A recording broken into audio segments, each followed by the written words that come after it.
Okay, tonight we have a section on grammar, punctuation, and usage. And also we have a reading passage, reading comprehension. And we also have a vocabulary section. So 3 sections tonight. Let's begin with our punctuation and vocabulary and usage here. Theater in the small. For a brief trip in 2011, Theater for One was situated in New York City's Times Square, just a few steps from Broadway's mainstream theaters. So there was a little booth on the sidewalk in the middle of Times Square, and the little booth was a theater. It had one actor and had one member in the audience. So you would pay your fare, pay for a ticket, and you would go in and you'd sit. There's only one chair. And basically, the actor would put on a show for you, but you are the only member of the audience. So that's what they call theater for one, okay? And this little booth was very small, maybe just a few feet by a few feet. Now, if we look at question 131, it says for a brief trip in 2011. Obviously, that's incorrect, right? No one's going anywhere. We're talking about Times Square. So either it's going to be B, airing, for a brief airing, for a brief stint, or for a brief shift. Well, it can't be a shift because it's over a course of a year, and a shift would be over like a few hours over the course of a day. So D is wrong. It can't be an airing because an airing is usually by radio waves or TV. Usually it's transmitted. So a stint is the right answer, C. And a stint is a brief period, it's a period of time, for a brief stint, for a brief job, for a brief exercise. So for a brief stint, brief period of time, in 2011, Theater for One was situated in New York City's Times Square, just a few steps from Broadway's mainstream theaters. So the answer to 31 is C. This 4 by 8 foot black booth, comma, trimmed in steel and lined in red velvet, comma, it served as the locale for 5 plays. Okay. So the velvet comma it is underlined. Do you really need the it there? No. No, you do not. The it is totally unnecessary. So this 4 by 8 foot black booth trimmed in steel and lined in red velvet, comma, served as the locale for 5 plays. So the right answer to question 32 is velvet, comma. So you get rid of the it. The velvet has a comma because there's a comma here. This is a dependent clause describing the booth, comma, trimmed in steel and lined in red velvet, comma, served as the locale for 5 plays. You definitely do not need a pronoun there, okay? Because you already have the noun, the booth, okay? This is totally redundant. Good. So the right answer is J. 33. Each play had a single actor and a single audience member. So this sentence is a detail about the play to give you a better idea of what Theater for One really is all about. One actor and one member of the audience. So the question here is, if the writer were to delete the preceding sentence, the essay would primarily lose a note about the main similarities between Theater for One and mainstream theaters. No, doesn't mention mainstream theaters in this sentence. B, a detail that helps convey the small scale of the 5 Theater for One plays. Yeah, it is a detail that helps convey the small scale. The small scale is as small as you get. You need at least one actor, and you need at least one member of the audience. So it is a detail that gives you a sense of the small scale. C, a description of how the audience became involved. No, it doesn't say anything about that. D, an explanation of the inspiration for intimate theater. Nope, doesn't mention that. All it does is describe how small Theater for One is, okay? So the right answer to 33 is B, okay? Next sentence, and intriguingly, comma, Each demanded the spectators' involvement. Okay. Each demanded the spectators' involvement? What do you make of that sentence? It's correct. Yes, you are good. I'm very pleased with you guys. So basically, you want to separate intriguingly from the rest of the sentence because it's dependent. And intriguingly, comma, each demanded the spectator's involvement. Now look over here. A colon is inappropriate because it's not a list that comes after the colon would be here. This is not a list, and it's not really a direct explanation of what came before. Those are the only two reasons to use a colon. So colon is out. Semicolon's out because it's not, you're not separating anything by a list, and both sides of a semicolon have to be a sentence. And intriguingly is not a sentence. So you can't have a semicolon. So colon and semicolon are out. Intriguingly each, no, you need to separate this with a comma. So all three options are wrong. So the only right answer is no change. Excellent, excellent. Okay, we're up to 35. In making the audience a part of the play, comma, theater for one epitomizes intimate theater. You have that in quotes. A movement that has seen a recent rise in popularity, period. Meanwhile, intimate theater collapses the walls separating the audience from the actors. Okay. So how does meanwhile fit there? It doesn't fit. It's completely off topic. It's totally unnecessary. What we really need to do here is we need to refer back to intimate theater, okay? And we need to basically eliminate this unnecessary rejoinder, right? Take a look at our choices. No change is clearly wrong because meanwhile makes no sense. In contrast is wrong, it makes no sense. What we're trying to do is say something about intimate theater. And we're doing it because it follows directly from from the fact that we just labeled it intimate theater. So you don't need in contrast. As a result, no, it's not a result. You're describing intimate theater. Okay, so what is the right answer here? Anyone have a guess? So no change is wrong. In contrast is wrong. As a result is wrong. The only right answer is intimate. Watch how this reads. In making the audience part of the play, theater for one epitomizes intimate theater, a movement that has seen a recent rise in popularity, period. Intimate theater collapses the walls separating the audience from the actors. So you bring up this idea of intimate theater, then you make a statement about intimate theater. You don't need any of these connectors. So the right answer here is D, okay? It creates an immersive experience in which the audience participates in creating the play. Okay, new paragraph, question 36. Audience involvement can be physical or verbal. Now, audience involvement can be physical, involvement can be physical, or involvement can be verbal. Okay, this is a noun. And these are adjectives. Physical involvement, verbal involvement. So this sentence is grammatically correct, okay? So now we're given all kinds of choices here to add all kinds of verbiage, additional words. This involvement can take the form of either physical involvement. Oh, hey man, you're repeating the word involvement. You don't need to do it. G is gone, forget about it, okay?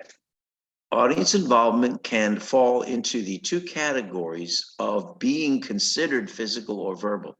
See, of being is completely unnecessary there in the wrong tense, okay? So this one is just an incorrect construction of a sentence. And finally, J, audience involvement can be by either a physical or verbal method of involvement. You're repeating yourself. So none of these are correct. So the only right answer is no change, F. Audience involvement can be physical or verbal. In a London production of Edgar Allan Poe's Masque of the Red Death, audiences silently wandered the halls of the 1893 Battersea Arts Center while scenes from the story played out in various rooms. It's kind of a cool setup. So they got to walk through this very old mansion, and there were actors in different rooms, single actors, I imagine, doing different scenes, and they could go from room to room and see the different scenes. Now, the question here is a little bit different. It's, if we look at 37, the writer is considering revising the underlined portion right here to the following: center, comma, built by E.W. Mountford, comma. Should the writer make this revision? Well, is this guy mentioned anywhere else in the essay? No. Do we know who he is? Do they give us any detail except that he built it? No. Does it really contribute anything to the story that we're telling about Theater for One? I mean, does it really matter what the person's name is who built the mansion? It's really not relevant to the subject of the essay. So it's an unnecessary detail that's distracting. Because the way this sentence reads now is great. Audiences silently wandered the halls of the 1893 Battersea Arts Center while scenes from the story played out in various rooms. That's a very coherent sentence. If you throw in built by E.W. Mountford, you're throwing in an unnecessary detail that contributes nothing to your topic. So let's see what the right answer is. Should you make the revision? Should you include this right here? Yes, because it offers a detail suggesting that the building has been constructed for the production. That's totally incorrect. B, yes, because it provides a detail that helps describe the plot. No, it does not. C, no, because it is an irrelevant detail that does not contribute to the description of the Masque of the Red Death production. Correct. It's an irrelevant detail. D, no, because it adds a detail that could cause confusion over who wrote Masque of the Red Death. It won't cause confusion. We know it's Edgar Allan Poe, but it's an unnecessary detail. And when you add unnecessary details, you weaken your essay and you weaken your sentence, and people get distracted from what you're trying to say. The most important thing to remember is only give the reader what you need them to know. Don't add extra things that are irrelevant, okay, which a lot of young writers do. And so this is a very good lesson. It may be totally correct that E.W. Mountford built this thing, but it doesn't belong in this essay, okay? People could walk in on a scene already in progress or leave before a scene finished, okay? They can walk in on a scene already in progress. In other words, the show started before them, or leave before a scene finished, okay? So basically that gives you an idea that they could kind of wander around. Now, this underlined area is what they're asking a question about. Is this correct as it is, or should we change it?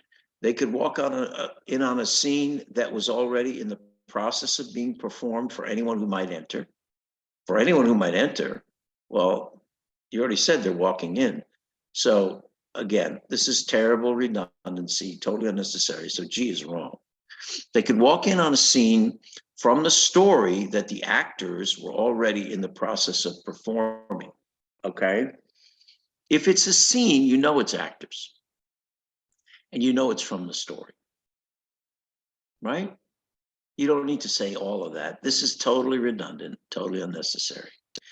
And the last one is they could walk in on a scene from Poe's story that had already started, but not yet finished.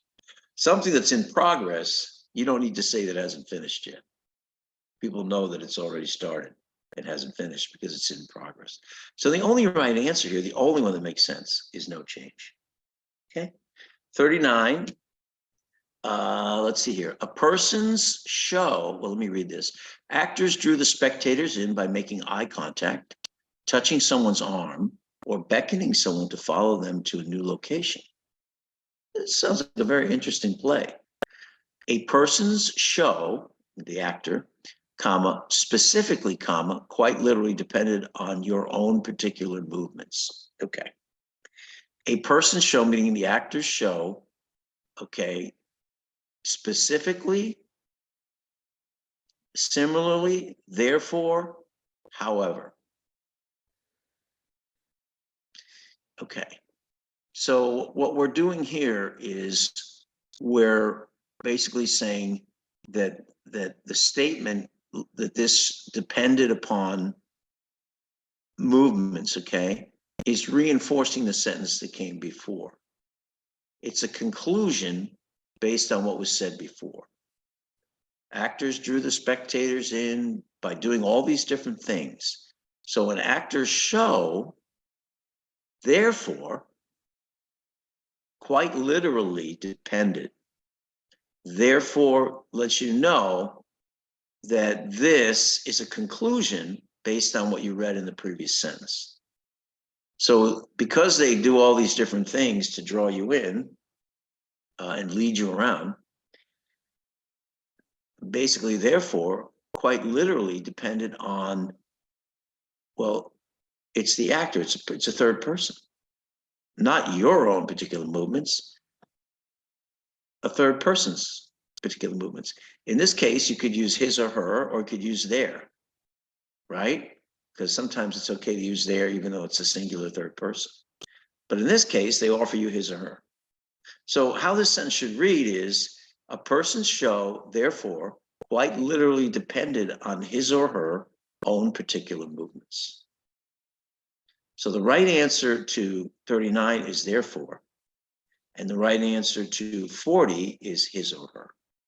Possessive, third person. Okay? And that's the end of our punctuation session. Anyone have any questions there? Good job. Okay, now we're doing reading comprehension. Now there are two passages here about a female artist who lived at the turn of the 20th century, and they're written from different perspectives. So we're going to go ahead and read them both first, and then we'll review the questions. Francis Bacon used to say that no artist in their lifetime can possibly know whether or not she is any good. Only time, he said, could sort out the twin perils that beset every artist: theory, by which most people enter a painting, and fashion, what an audience feels it should or should not be moved by. Bacon reckoned this quote unquote sort out period to be somewhere between 75 and 100 years, by which time the artist would most likely be dead. For this reason, he also said, success in an artist's lifetime is no indicator of greatness. On the contrary, every artist works within a void and will never know. This is a perfect, the perfect example. This is Vincent van Gogh. He died in an insane asylum penniless. His brother Theo couldn't even sell his paintings.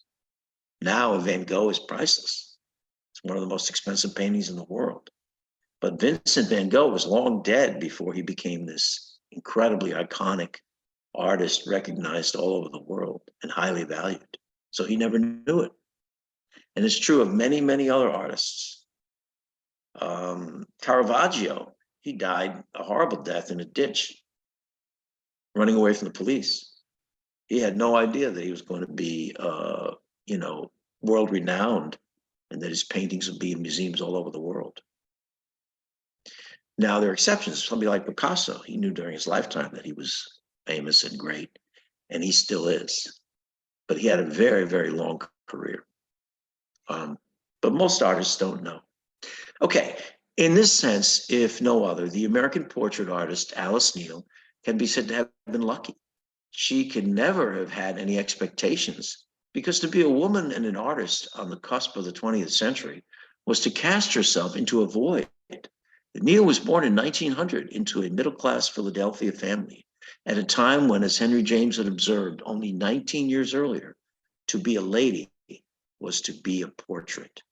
She worked all her long life against the prevailing theory of what it was to be an artist, to have a public life, that women were framed for the interior.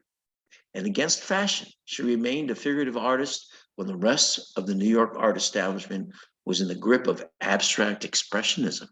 Neel doesn't seem ever to have had any notion of becoming an artist or even being an artist. She simply was an artist. Even after the mid-1970s, when she finally did become fashionable, helped by a major retrospective at New York's Whitney Museum of American Art in 1974, Neely rarely took commissions. She painted for herself. At the Victoria Mural Gallery in London is the first ever solo exhibition of Neil's work in Europe, a collection spanning 3 decades, curated by Jeremy Lewison. Looking back now, 20 years after Neil's death, it is possible to see how she took a quintessentially bourgeois form, the portrait, and radically transformed it, while making the innate constraints of portraiture work for her. Hers are not portraits as advertising. They don't flatter the sitter or inspire envy in the viewer.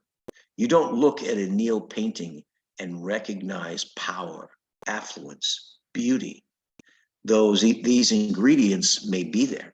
Her greatest gift as a portraitist, Lewison says, is her psychological acuity. So basically, through her portraiture, through the image she paints, she helps you to see into the mind, into the soul of the person that she's painting. Okay, so this one basically essay talks about the first paragraph. No artist ever really knows if they're great during their lifetime, and then goes on to discuss a specific person, Alice Neel, who during most of her lifetime was not really recognized, partly because she was a woman and partly because she was painting portraits when everyone wanted abstract painting. And then finally, toward the end of her life, they started to acknowledge her a little bit, and they did a retrospective on her. And, so she developed a certain amount of fame and acclaim for her work. Okay, Passage B by Jeremy Lewison. This is the curator of the exhibition in London. Neil had a natural flair for paint.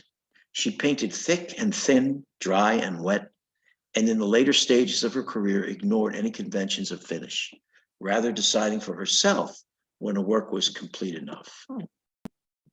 At times, she felt that a painting had reached a point where to go further would spoil it. In some instances, she painted a second version. Ultimately, what mattered to Neil was to keep the painting fresh and alive. In our present era, portraiture has been relegated to a minor art. The portrait survives largely in the wooden paintings commissioned by academic colleges or national portrait galleries from artists who have facility, but little flair or psychological understanding or vision.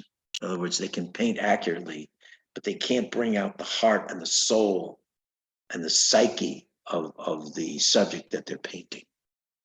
Photography has replaced painting as the means of choice for portraiture, but photography is concerned with capturing the moment. Painting is about the synthesis of time. Moreover, a photograph with its smooth reflective surface printed by a chemical reaction or digitally manipulated with no material depth or presence is entirely different from a painted portrait. And you can understand that. I mean, it's a flat surface that's processed.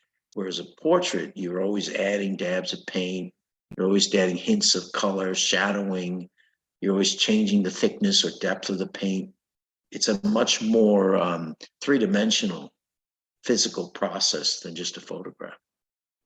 Neil's work is an assimilation of many different moments and moods, a distillation of many hours of scrutiny of the subject that concludes in a single summarizing image, where the impressions captured over time are related not simply through an image, but through the material quality of paint, the flicks of the wrist and the movements of an arm, paint laid on hastily and contours outlined slowly.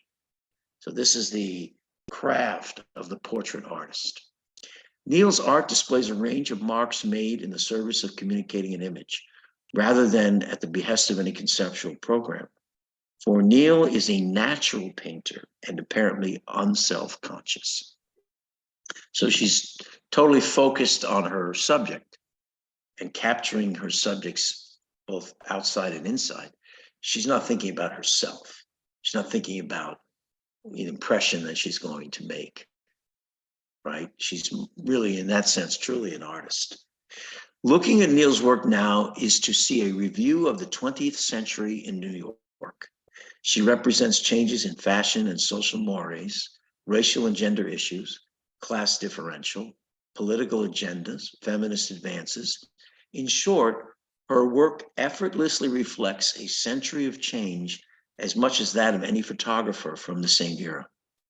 With the abandonment of the modernist project, in other words, the abstract stuff, museums and galleries now make room for multiple voices to be heard, to uncover the art of those who modernism neglected, which would be Neal, right? Her portraiture was kind of neglected when everybody was completely entranced by abstract art, where she was actually painting portraits of real people. And it seems like, maybe after she died, they kind of rediscovered her, which happens to so many artists. Okay, so this particular passage, unlike the first one, is actually getting into the real detail of her technique and why her technique is special, the actual art of creating a painting.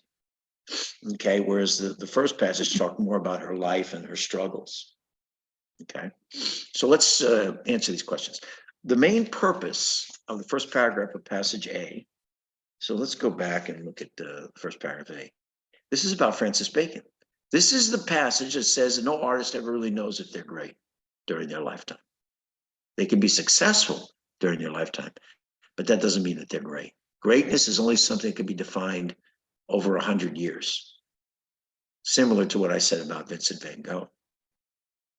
So let's see what they offer us for choices on this paragraph. Establish the idea that artists who are popular during their lives tend to stand the test of time. No, the exact opposite. Success during your life doesn't mean you're going to be great. Question Bacon's ideas about artists' long-term success and begin to debunk them. Not at all. It presents Bacon's ideas.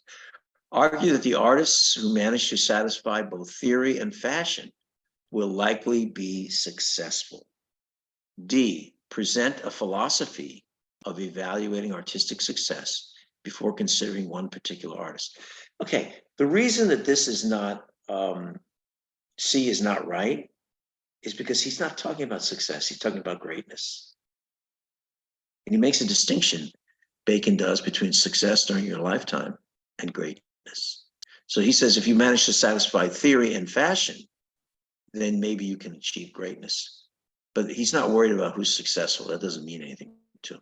The right answer to 21 is D. His philosophy of evaluating artistic success before considering one particular artist. Well, the first paragraph talks about that, and then we go into the specific artist, right? As we move on to Alice Neel. So I think this paragraph, the main purpose is to talk about artistic success, not successful people, and then go on to talk about a specific artist, this woman, Neel. Okay, good. So 21D.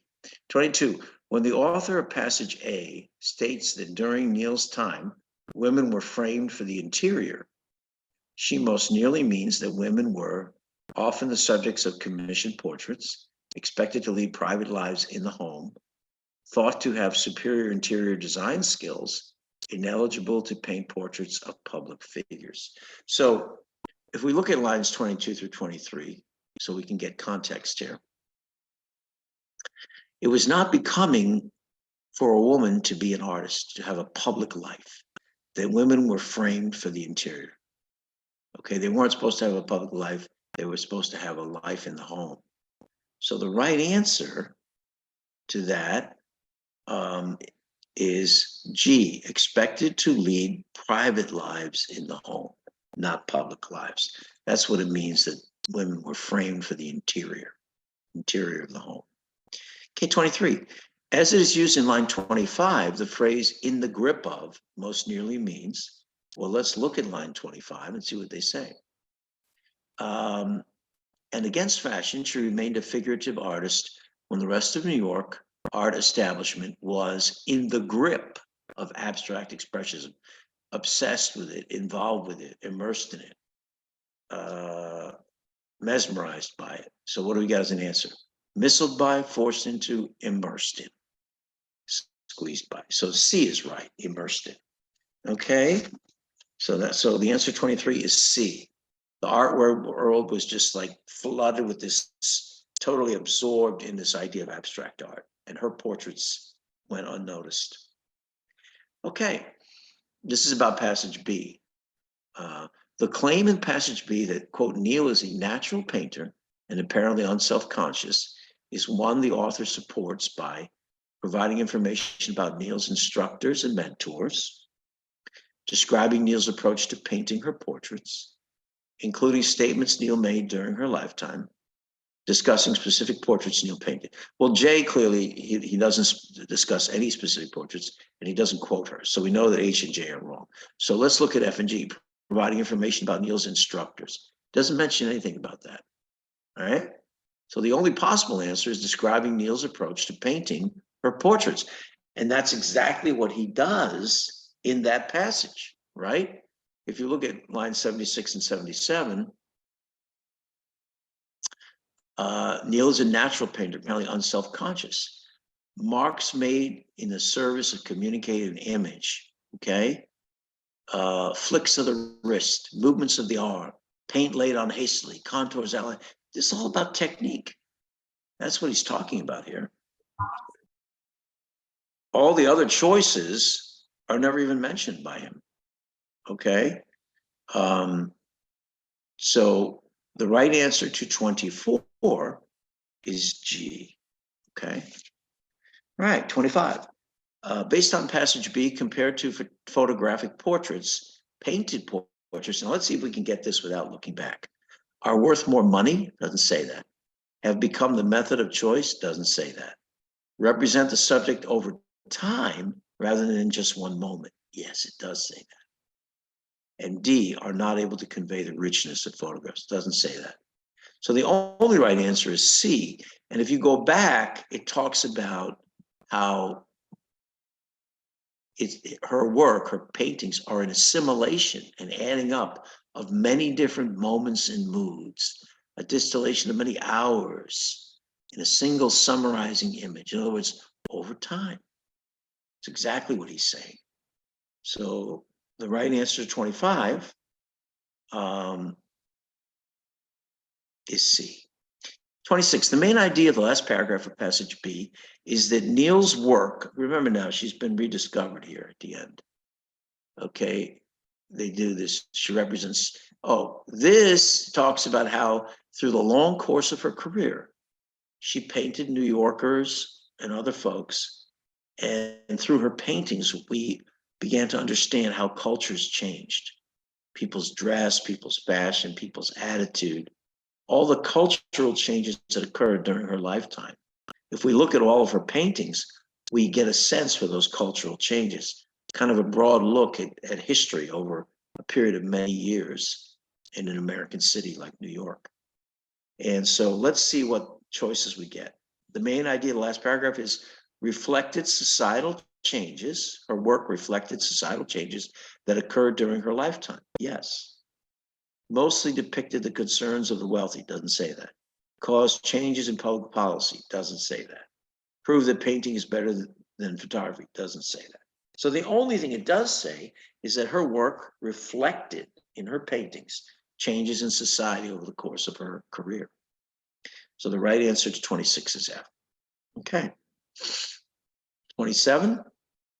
According to passage B, compared to art museums during the era when modernism, abstract painting, was at its height, today's art museums, they're more open, right? More likely to acquire the best modernist works? No. More likely to feature previously neglected artists? Yes. Right? Because now artists that were not modernists, okay, can be displayed and even have retrospectives. Less likely to include the works of female artists, doesn't say that. Less likely to exhibit photographic portraits, doesn't say that.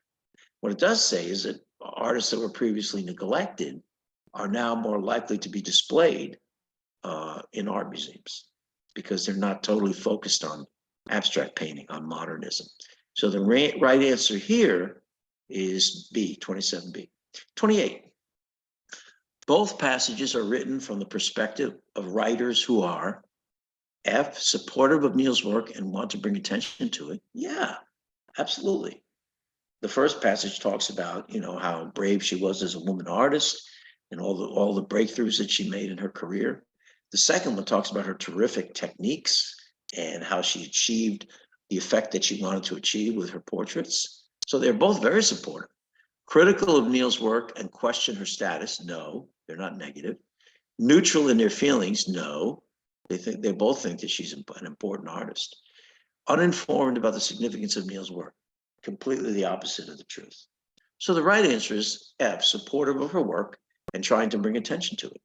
29, passage A differs from passage B in that passage A explains why Neil was not discovered until the 1970s. No, doesn't say that. Describes the challenges Neil faced as an artist. Yes. While passage B focuses on the art of portraiture and Neil's place in it. This is the right answer. Because if you look at passage 1, talks a lot about her career and her struggles. She didn't have any expectations because she was a woman, right? And women were portraits. They were supposed to stay in the house. It was really hard to have a public life. It talks about all her struggles. Plus, she was fighting abstract expressionism by, not joining the modernist crowd. See all of that? So this is all about her struggles as an artist. Whereas passage 2 talks about her technique and about the art of portraiture versus photography. So that choice is a really, really good choice. Describes the challenges Neil faced as an artist, while passage B focuses on the art of portraiture. So that's a good choice. Shows how conforming to social norms ensured Neil's. No, she didn't conform to social norms. She was a woman artist. She was a rebel. D, focuses on Bacon's theory of evaluating artistic greatness, while passage B applies that theory to Neil and her work. No, that paragraph 1 stands alone. Okay, and then what moves on from there is a discussion specifically of this artist. It doesn't mention Bacon again. Okay, and passage B doesn't apply Bacon's theory at all. It's just talking about the art of portraiture. Okay, based on both passages, it can reasonably be concluded that during most of Neil's career, figurative portraits such as hers were generally considered by the art establishment to be sophisticated, unfashionable, difficult to understand, deserving of more attention. Well, clearly they were unfashionable because it wasn't modern expressive art like Jackson Pollock, right? Or Rothko, or one of these guys that did all these abstract cubes and things of that nature, or Dali. Okay, so there was this fascination with abstract art, and her portraits just got ignored. So unfashionable was the right answer. 30 is G. Okay, good job, guys. Any questions there? Okay, so we're going to stop sharing now, and we're going to go to the vocabulary list. And we're going to go through the vocabulary list, which we always love to do. It's the highlight of my night. Skip sign in for now. Get rid of this. Skip sign in for now. This is Microsoft. They never leave you alone. Here we go. Okay. First word on our list is epitomize. What does it mean to epitomize something? Anybody? You think they're the perfect example? Exactly right. When you saw the horse run, it epitomized the speed and strength of a thoroughbred. It was like the perfect example of something. His refusal to accept money for service shows that he's the epitome of kindness. The perfect example of kindness. Okay. Peril. Do something at your own peril. Big danger. Yeah, serious and immediate danger, something that's perilous. It was a perilous journey through the stormy seas of the North Atlantic. It was dangerous. So peril definitely means serious danger. Beset, to be beset by something. You're persistently troubled. Threatened, harassed, assailed, challenged. I could use the ship example again. The small ship was beset by giant waves. right? Threatened, harassed by giant waves.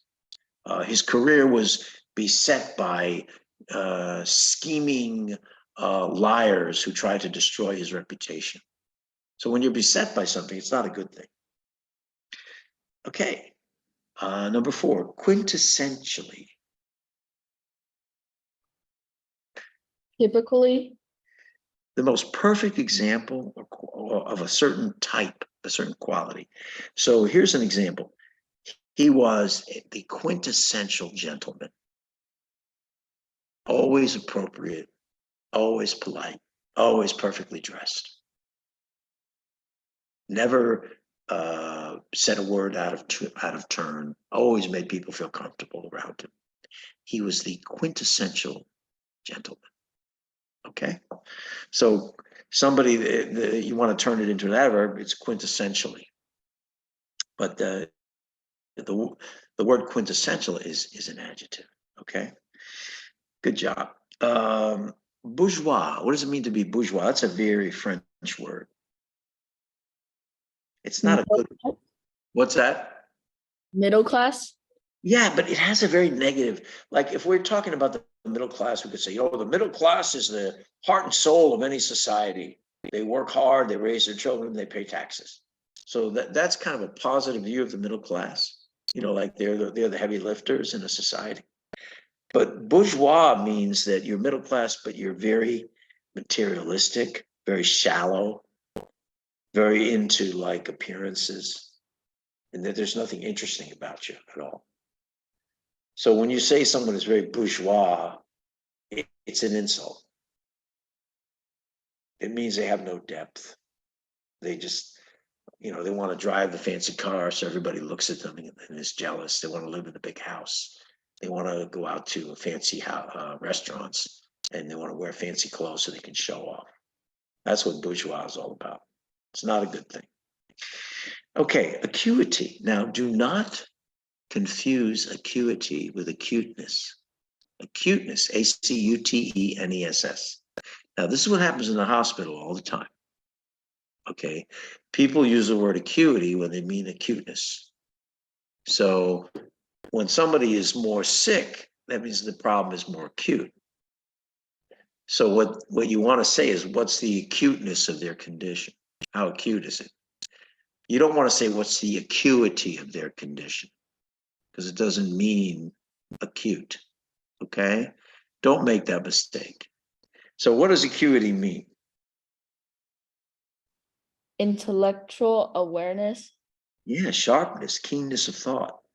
He has, a lot of when it comes to engineering, he has tremendous acuity. He's very, very on point. He knows exactly what he's doing. He's not wandering around. The other thing is visual acuity. You can see very sharp, very clear, or the acuity of his hearing was phenomenal. So his hearing was very sharp, very precise. He could hear a pin drop 100 feet away. So when you use the word acuity, you got to think about sharpness, being on point, keenness of thought. It's a very positive thing, right? And it can refer to your senses, or can refer to your intellectual capacity, or to your ability in a particular field. He showed tremendous acuity for the subtleties of carpentry.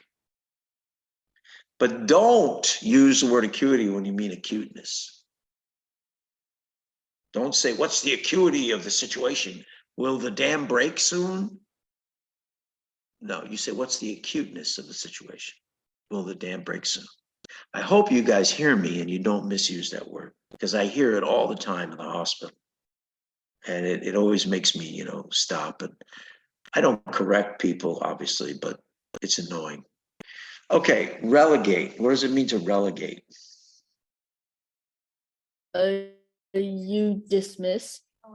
Yeah, it's disrespectful. It's a dismissive kind of thing. You're basically assigning them to an inferior place or an inferior role. So when the peasant showed up at the restaurant, he was relegated to the back room where no one would see him. Or when the third class passenger showed up on the boat, He was relegated to the steerage section below the waterline. So when you get relegated, it's usually not a good thing. You're being kind of put down or sent to a lower place. Okay.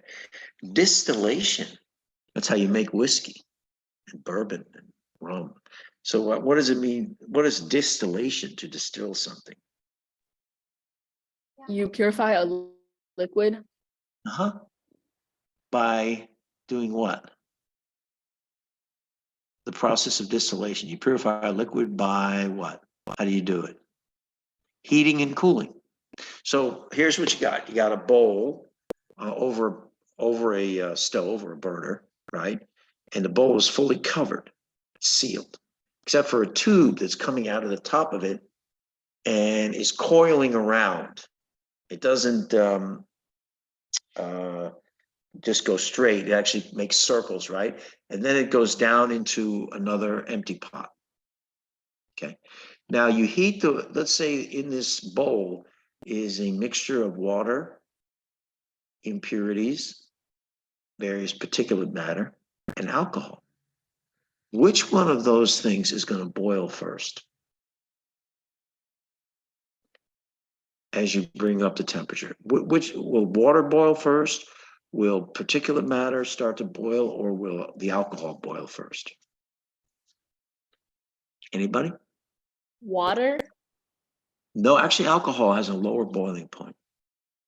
So what happens is let's say you raise it up just to a temperature where the alcohol will boil.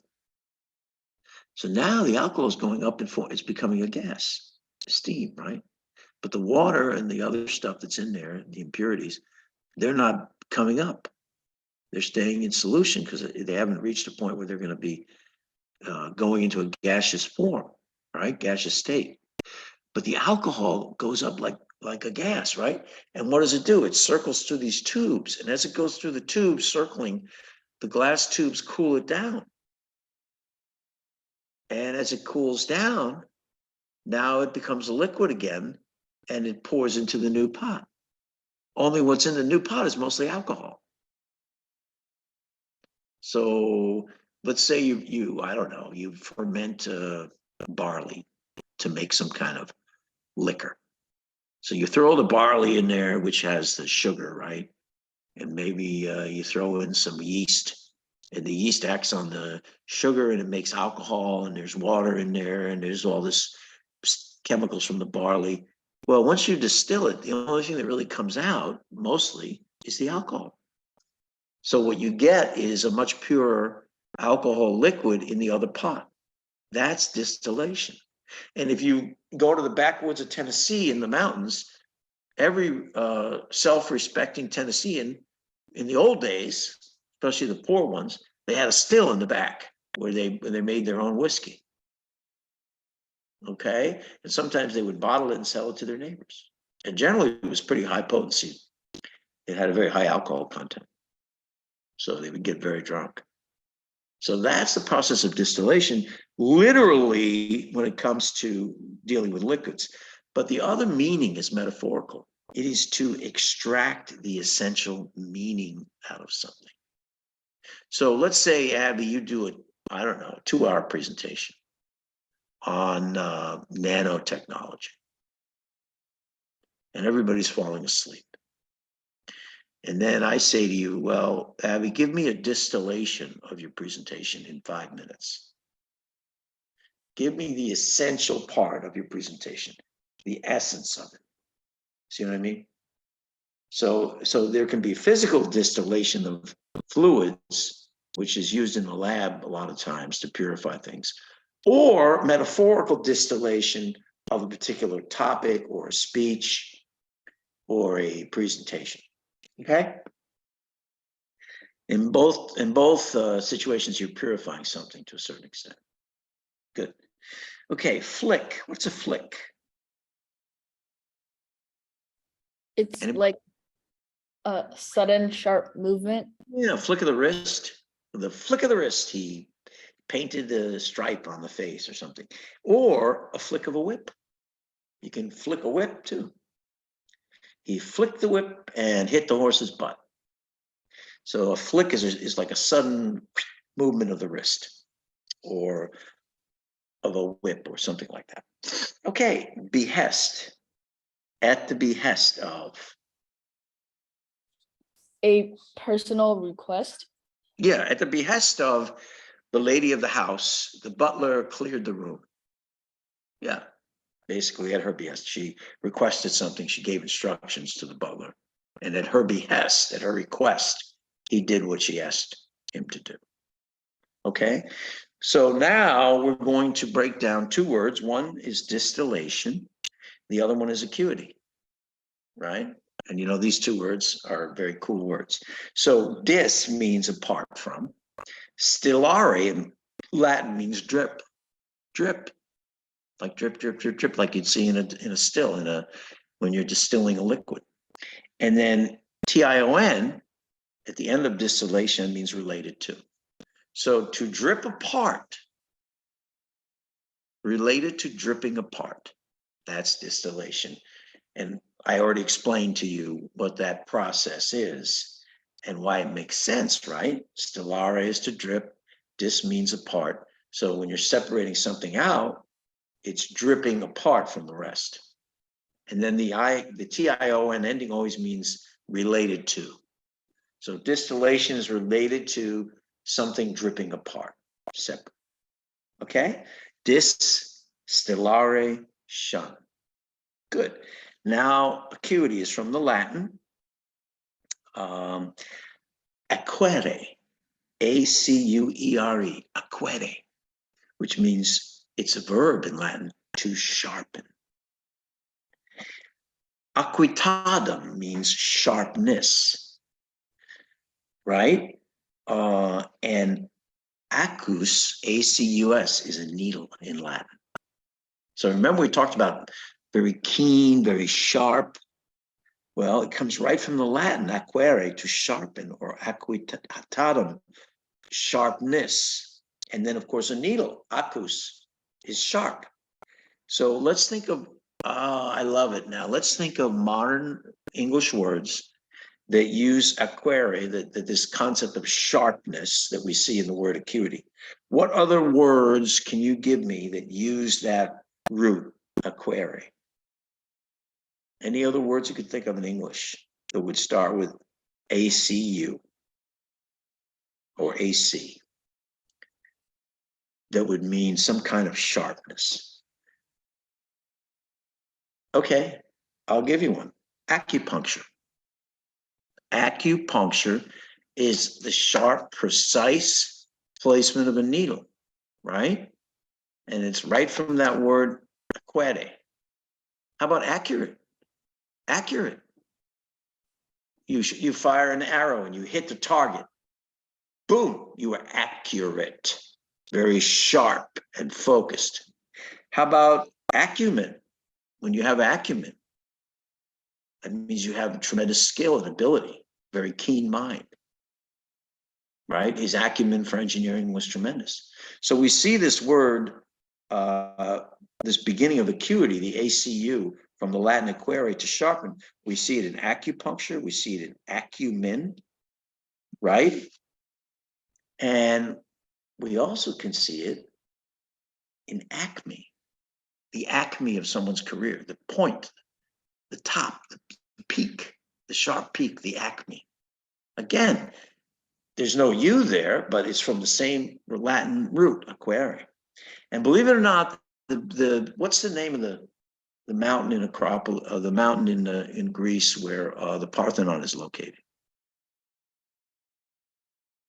Anybody?